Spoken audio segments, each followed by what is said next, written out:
mugabo icyo cyama kimaze kuribwa ibintu bica birahinduka birononekara, kandi by'ukuri abantu baramenye ikibi kandi baramenye n'icyiza. Mugabo ikintu bakora muri ivyo bibiri mu mwanya munini Jesse nibaza ko ari icyiza. Yesu nadufashe cyane. Iterambere ryaraje, abantu baramenya ubwenge mugabo babukoresha nabi. Abantu nk'ubu nk'umuntu afise ihinguriro rinini rikora itabi, adufashije iki ngaha munsi y'izuba? Uwo muntu afise ihinguriro ahaye mengo ryari rihari, sinzi ko rikihari, namba ari BTC. Amatara amatoni n'amatoni akagenda mu gihugu, abantu bakagura ugasanga bameze gutya. Zijya ni indya. Yesu nadufasha cyane. Abandi nabo nk'umuntu yiyumviriye gukora za blende, za misile, amabombe cyangwa amagrenade. Hari uwo mvuga ati Imana imuhezagire yaduhaye ibintu byo kwivuna abansi. Mugabo je mvuga nti ibyo ari byo byose Imana yamuhaye ubwenge bwo gutumara. Yesu nadufasha cyane.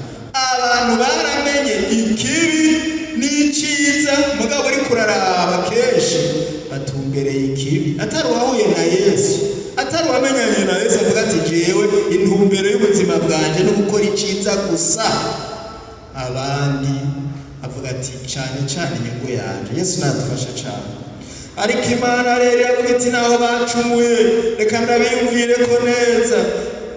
Bobo baragiye kwinyegeza bibaza ngo Imana ntibabona, irabaza ati mbega muri hehe? Aho nabashije ko atariho muri.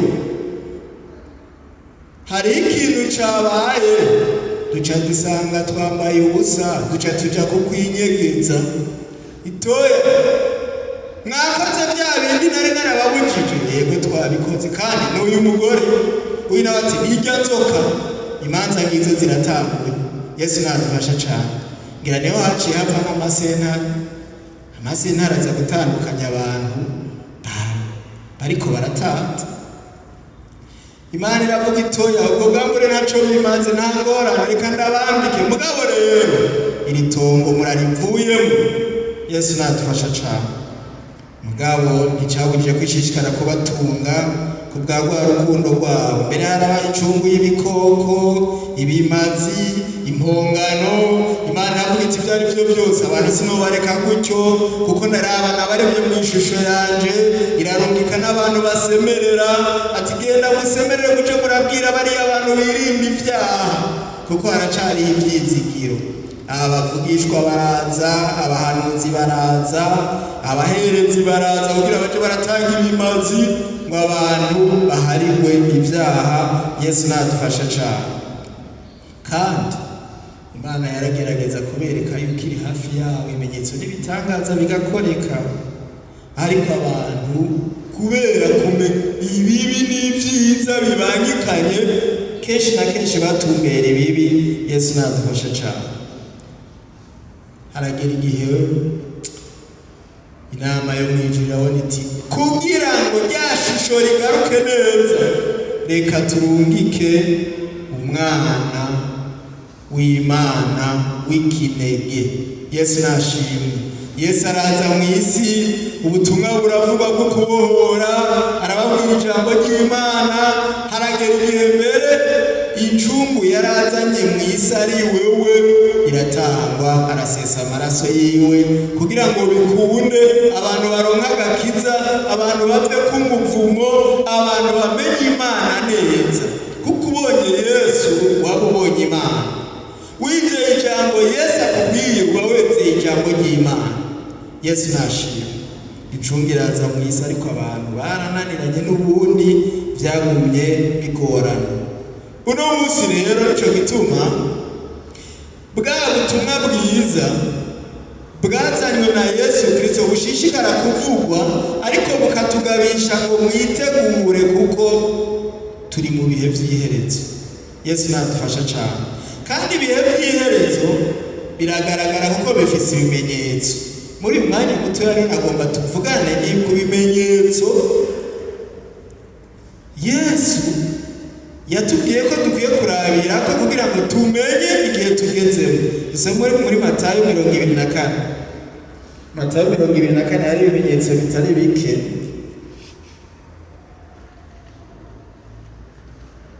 Matayo igice ca 24 dusome aya majambo y'Imana. Turabe ibimenyetso tworabira ko kugira ngo tumenye ngo mbega tugeze mu gihe kimeze gute tugereranije n'ivyo Yesu yabwiye abigishwa biwe. Ku murongo wa mbere, Yesu arasohoka ava mu rusengero, akigenda abigishwa biwe baramwegera ngo bamwereke inyubako y'urusengero. Arababarira ati, ntimubona ivyo vyose? Ndababwira ukuri, aha ntihazosigara ibuye rigeretse ku rindi ridasamburiwe hasi. Yicaye ku musozi wa Elayono, abigishwa biwe baramwegera bihereranye, baramubaza bati, tubwire, ivyo bizobaho ryari?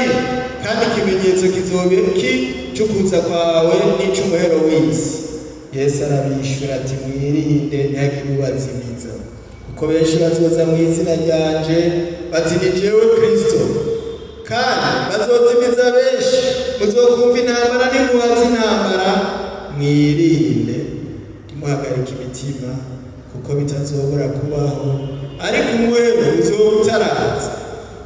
Turashitse muri vya bimenyetso, kuko ihanga rizotera irindi hanga, n'ubwami buzotera ubundi bwami, amapfa no kunyeganyega kw'isi bizobaho henshi, ariko ivyo vyose ni itanguriro ryo kurabukwa. Yesu nadufasha cane. Turabonye ibimenyetso bitari bike, ntitwagombye kubandanya amajambo yose, ariko ikimenyetso ca mbere twoherako ngo ni benshi bazoza mu izina rya Yesu ngo bazimize. Mbega abantu barazimizanya muri kino gihe? Yesu nadufasha cane. Wirinde ntusinzire, ndabona uriko arasinzira, mu mukome, kuko ntitwaje gusinzira. Igituma iri jambo ari iry'ukuri ko hari abazoza mu izina rya Kristo bakazimiza benshi, bakavuga ngo ni umukozi w'Imana, mugabo ugasanga ivyo avuga n'ivyo akora biranyuranye n'ico Imana igomba ku bantu bayo. Usanga bigwiriye muri kino gihe. Yesu nadufasha cane.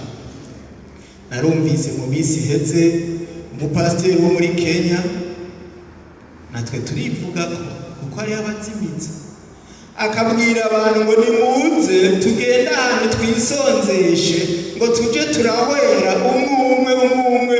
Namba yababwiye ngo bazokwisonzesha ngo iminsi 100 ngahe, ngo hanyuma ngo uko dupfa niko tuzoba turiko turinjira mu bwami bw'Imana. Ngira ngo mwaravyumvise babivuga.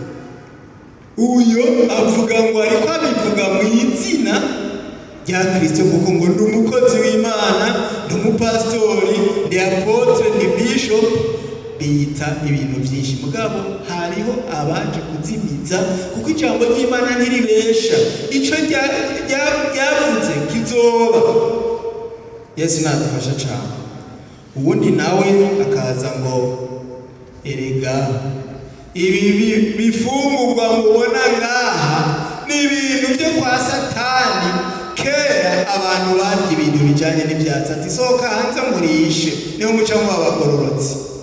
Sinzi ko ivyo bintu mwavyumvise, abantu bakarya ivyatsi babitegetswe n'uwiyita umukozi w'Imana.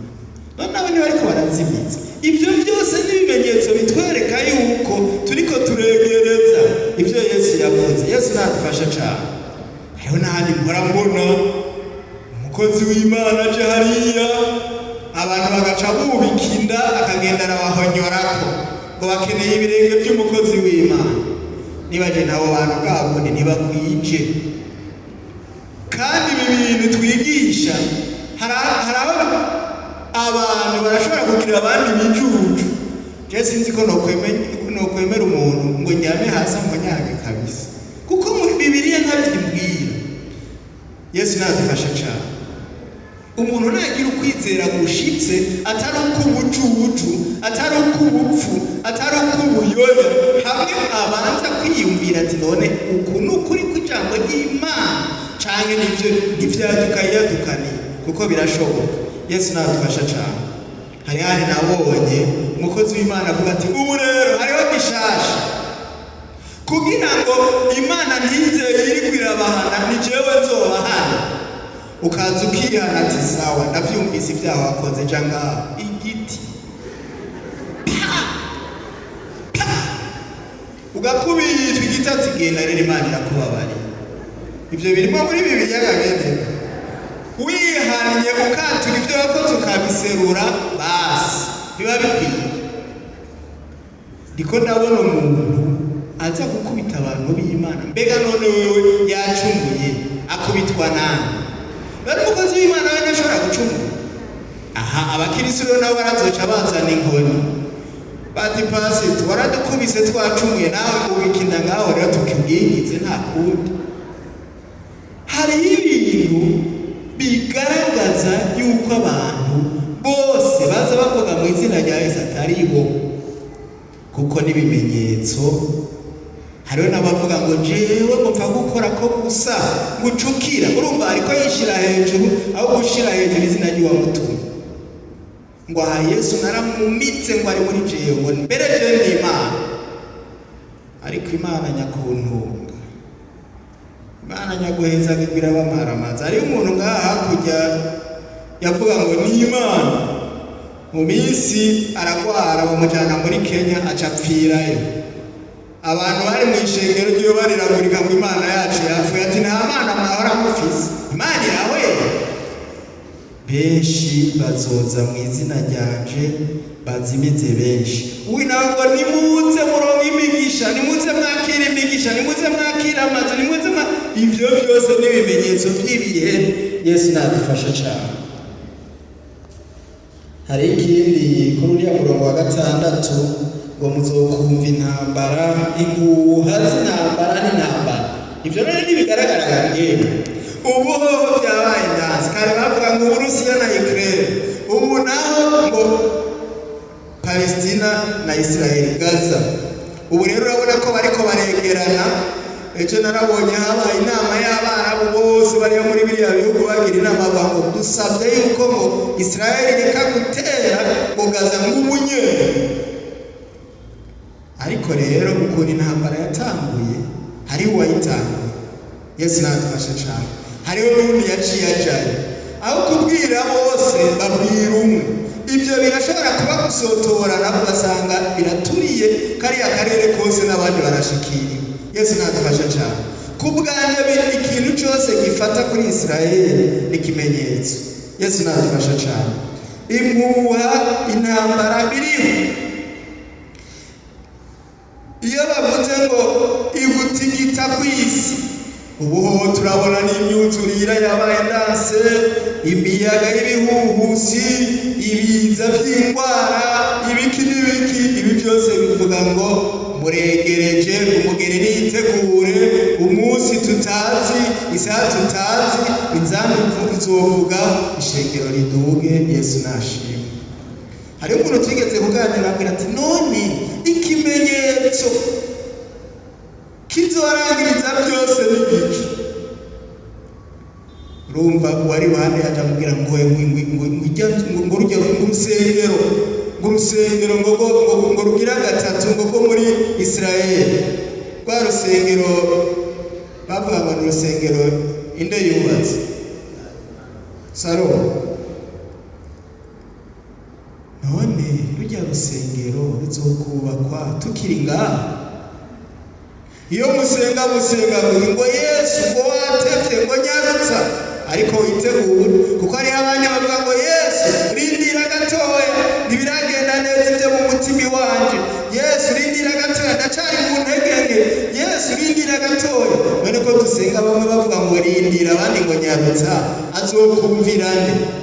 Azoza igihe ciwe kigeze. Yesu nashimwe. Intambara ni muhazi intambara.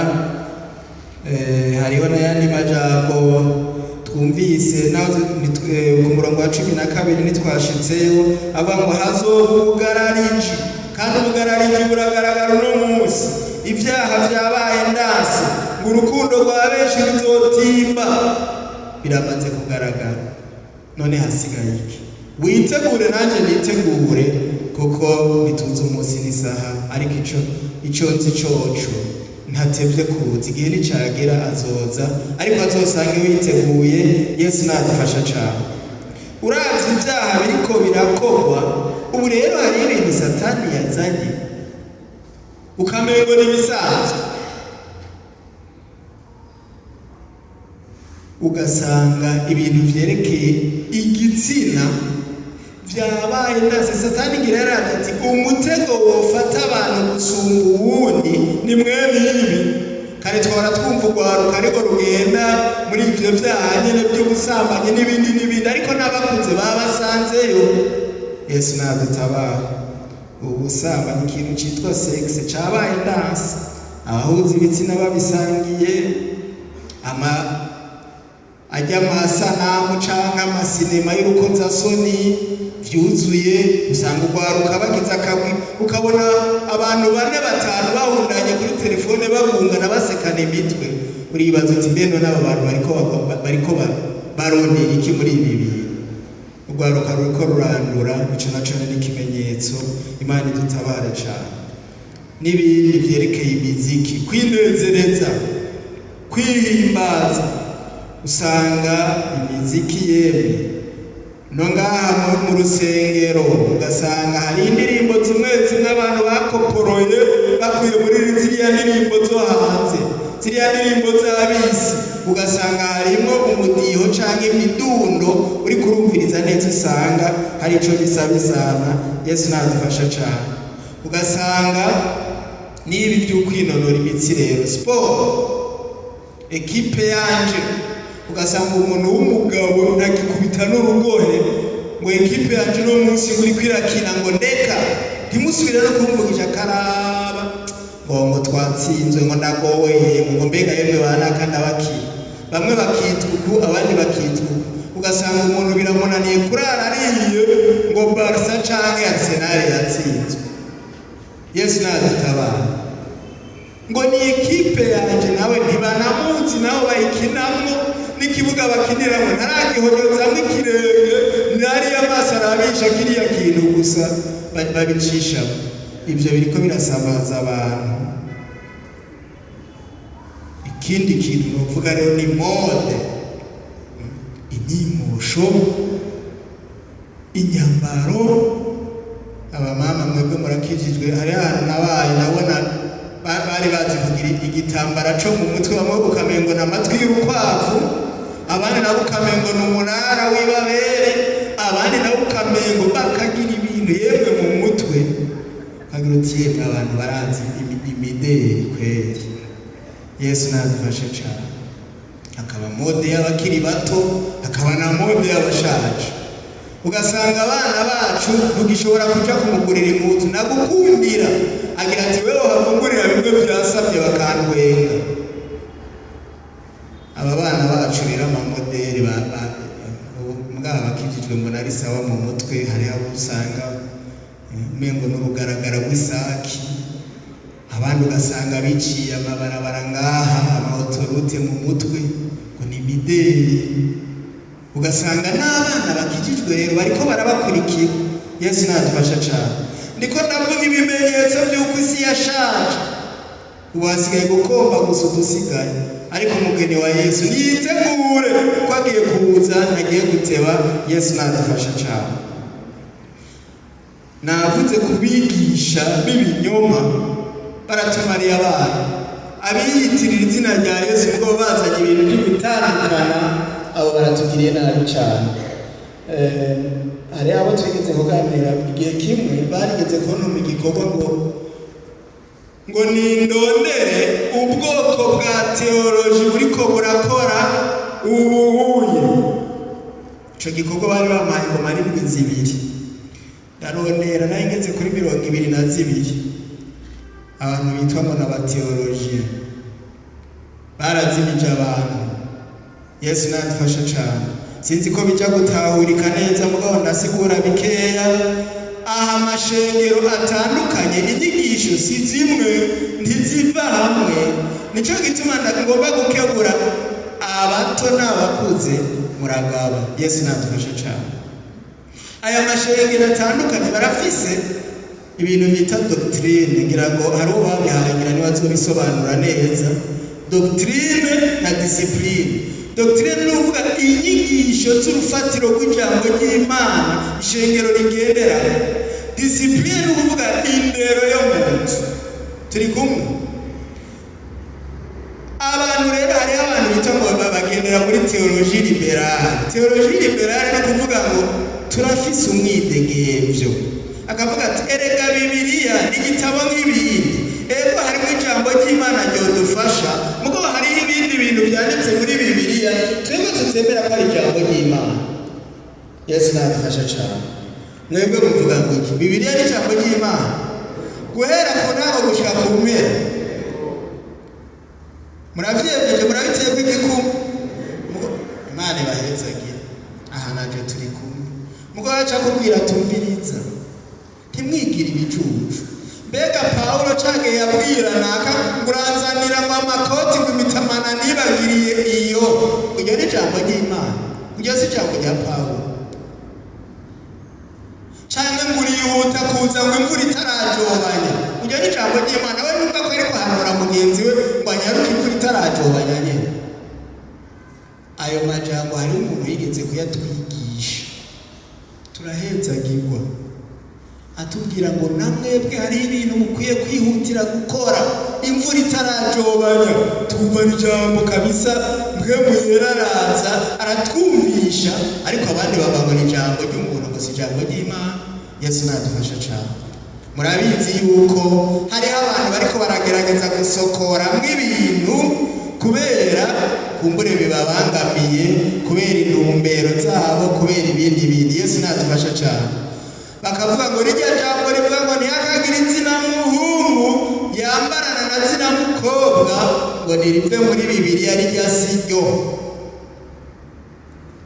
Ni jambo ry'ukuri gaye. Ko mutagishuye na mwebwe muraraba neza. Umukobwa yambaye ipantaro ni sawa? Umugabo yambaye ijipo ni sawa? Bamwe bose bafite ibyo bambara. Ngomba ndawaza ikintu rero turi mu nyigisho za Bibiliya. Umudamu n'umugabo wiwe baduze ruguru, umudamu agakanya akagira imbeho agaca yikubita mu ikoti y'umugabo wiwe. Ni sawa? Amajwi abaye make. Basi ijaketi y'umugabo ni sawa? Murabihinduye rero. Turi mu nyigisho za Bibiliya. None Bibiliya tuyikurikize neza ijana ku ijana canke tujye turagira ngo mugabo. Sawa, ibyo reka tubirengane kuko ndumva yuko umengo ibiriko birarengana neza. Bakavuga ngo nta mwana yosaba umuvyeyi ifi ngo amuhike. Iryo ni ijambo ry'ukuri. Mugabo hari ahantu ifi itabonetse inzoka bagira gute? Biraba. None umwana avuze ngo umuhe umukeke ukavuga uti umukeke mwana ntiwabonetse. Mugabo hari imfuvyi bishe hariya ku mubanyi turaguha igipande wirire. Abana babo nta kibazo babibonamo. Yesu nadufasha cyane. Mugabo ngomba kubabwira ko turi mu nyigisho za Bibiliya. Hariho amajambo yavugwa muri kiriya gihe kubera byari bimeze kuriya, siko none. Mugabo hariho ibintu bivanye n'aho umuntu hari n'ingene ibintu bimeze, usanga bobo bifata ibisanzwe, kuko nimba iwabo bari inzoka ntizizobacira urubanza ngo baracumuye, nibo si twebwe. Twebwe turabe ibyacu tugendere ku rutonde rw'ijambo ry'Imana. Aho turi abandi nabo bagire gute bimenye, ntitubaciriye urubanza. Jewe rero naragize ikibazo kuko aho nabaye, kandi none umuntu akuzimanya woca uvuga ngo mbega ngo ibi bintu munzimanye ngo ibi ni biki? Urasenga ukizera hanyuma ukarya. Yesu nadufashe cyane. Siko wewe ubigira none. bova ngo mbe inyama ngo ko ntayitahuye ngo nigavuga ati kwepfa kujya gusa n'inyama hari ibindi. Hari aho rero twebwe nk'abakristo dukwiye kugira ukwizera tukegera imbere. Yesu nadufasha cyane. Umwanya uja kuba muto, ariko nagomba tugaruke kuri rya jambo rivuga yuko dukwiye kwitegurira ubukwe kuko turiko turegereza ibihe by'iherezo, ntidusamazwe n'ibiriko birahuta, twubake ku ijambo ry'Imana by'ukuri. Yesu nadufasha cyane kuko ibihe biriko biratwegereza. Baririmbye ngo arahiriwe umuntu azoba ari mu izuka rya mbere. Yesu nashimwe. None ko mwavuze izuka rya mbere, amazuka nangahe? Erega ngomba nangize kugira simavye ndabimara vyose kuko no kundwiza nzogaruka, no kuyindi nzogaruka. Ku kwezi kose bavuze ngo bakeneye iby'ibihe by'iherezo. Yesu ndazi ko azobimpa, mugabo no munsi tuvugane ibi bikeye. Amazuka nangahe? Ko mwavuze izuka rya mbere, kandi rijya mwavuze ngo ni izuka rya mbere, sinzi ko ari ryo rya mbere. Kuko tuvugane kuri iki cy'amazuka, basi ibindi tuzoja tubivugana mu nyuma kuko ni inyigisho za Bibiliya. None ko twabonye muri Bibiliya iyo dusomye Elisa umukozi w'Imana, erega yarazuye umuntu yari yapfuye. None ujya mwana yari yapfuye, Elisa aramuzura. Ibyo bitiwe Elisa yapfuye baramuhamba.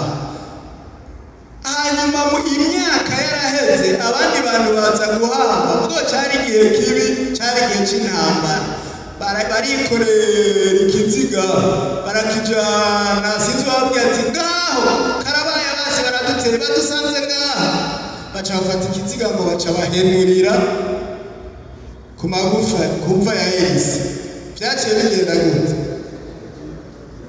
Uwo bari bagiye guhamba aca arazuka. Kandi tubibandanije aha, na Yesu yarazuye abantu bari bapfuye. Yesu nashimwe. None Yesu ntiyazuye Lazaro?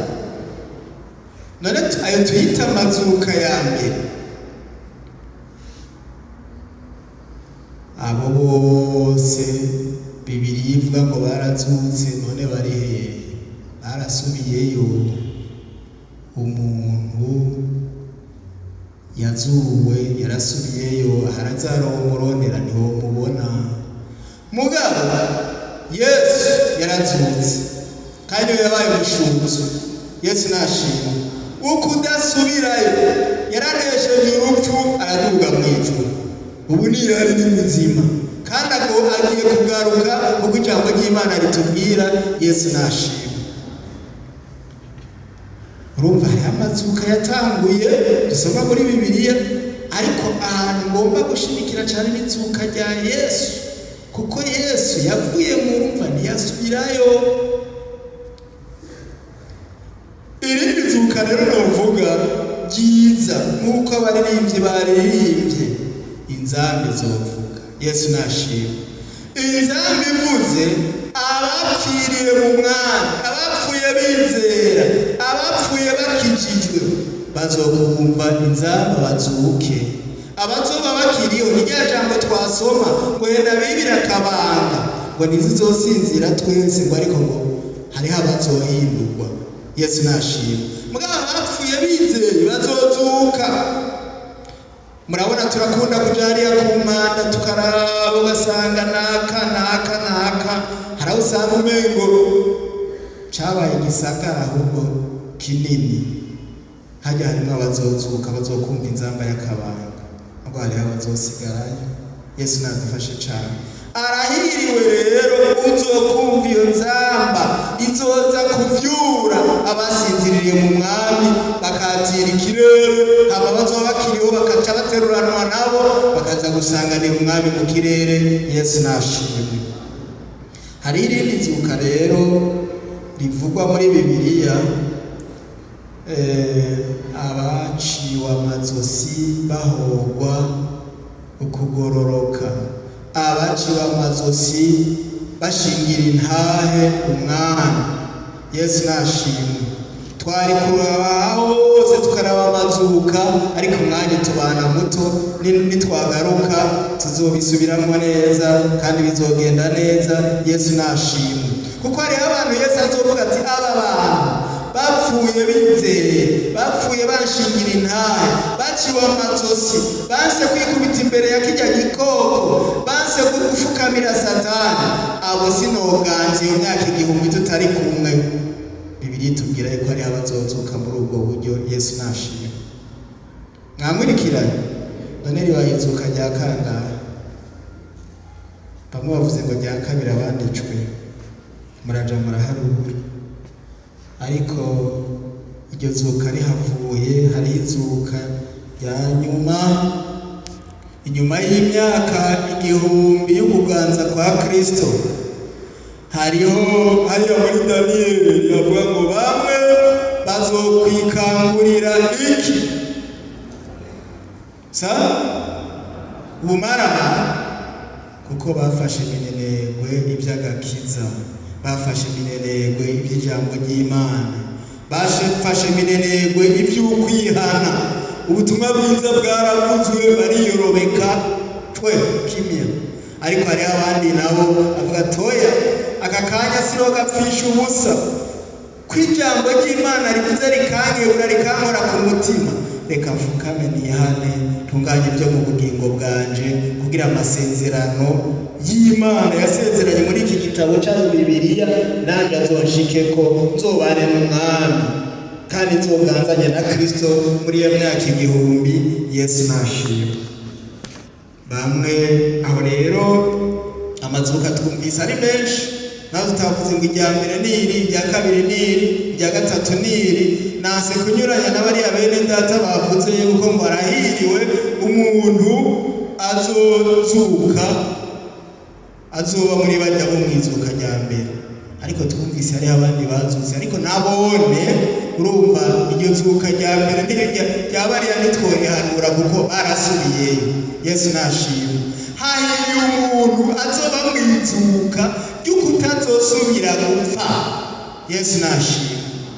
Yesu niwe yabaye umushuzo rero, niwe avuga ati nduguruye abazokwemera guca muri iyi nzira bizeye, nk'uko ntazosubira gupfa ndi muzima, nabone bazutse bazoca baba bazima, ntaho bazosubira guhurira n'urupfu. N'ijya ndirimbo mwumvise. Yesu nabahezagira. Amazuka rero nayo, ariko inzamba nizoca urubanza. Niyavuga hariho abazozuka, abandi nabo bazosigara, bazoza kuza muri iriya zuka rya nyuma, kandi bamaramara bacika urubanza rubi. Yesu nadufashe cyane.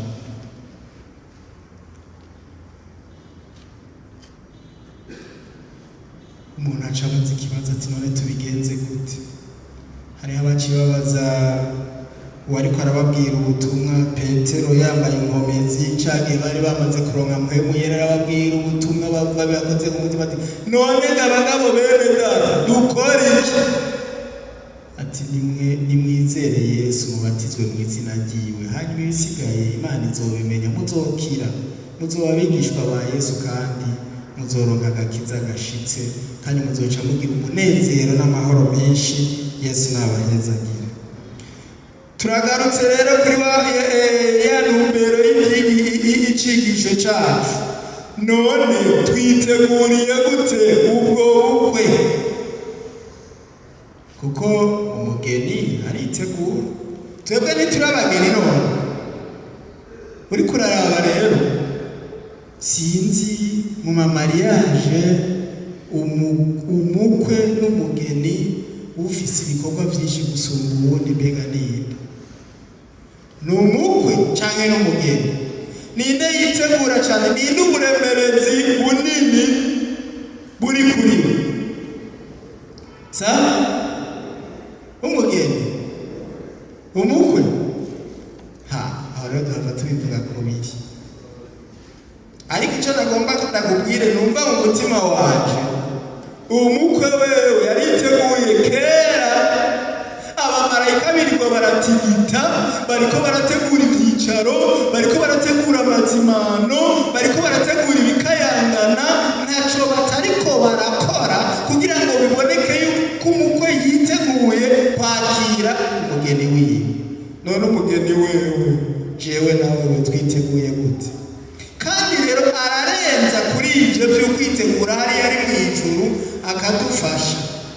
Kandi hariho n'ababikora ngaha mw'isi bamaze kureshanya kumbura ubushobozi bw'umukobwa ari gutoya, kavuga ngo yagojengurika ngo nabuze amarido, atakira mwene data akizogura amarido. Erega n'amasorori je uburyo mfise ni buto hano havangura amasorori agatonga atakira nakongerereza. Uko niko Yesu ariko aradukorera kugira ngo twitegure neza, akaguha inkomezi, akakuremesha mu mutima, akaguha mpwemu yera, akagushishikariza kurya ijambo ry'Imana, akagushishikariza gusenga kugira ngo bikunde. Ico gihe ntuzoboneke kudusenga. N'iri jambo ry'Imana baryumvise, Yesu nabahezagira. None uriko witegura gute? Ega none munsi aha twaje kugira ngo tubwige ijambo ry'Imana twitegura. Uragomba kwitegura neza.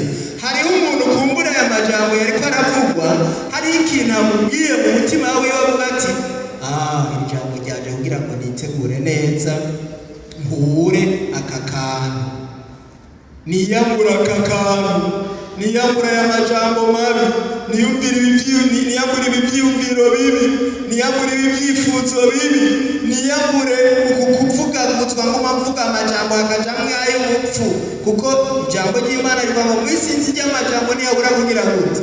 Ugasanga abantu bariko baravugana, ugasanga abantu bariko barakubitana udukokora, ugasanga abantu bariko baraja mu musako. Wowe urimwo ugomba gutunganya neza nk'umugeni agomba kwitegura kugira ngo umukwe ntazokubega avuga ati twari twasezeranye yuko wifata ukunuku rwose ko wabikoze, singigutwaye rero ndagiye gutwara abandi biteguye. Twunamika amaso yacu dusenge. Hamwe wowe wumva hari ico uza gutunganya mu mutima wawe, tuguhaye kaze. Ni umwanya mwiza wo kubwira Yesu, ukubwira umukwe ati mwana, ndazi ko wankoye, ndazi ko tufitaniye amasezerano, mugo hari ibindi vyangoye, nivyo nje kukubwira kugira ngo ntabane. Yesu n'umutabazi, yiteguye kugutabara, yiteguye kukugirira neza.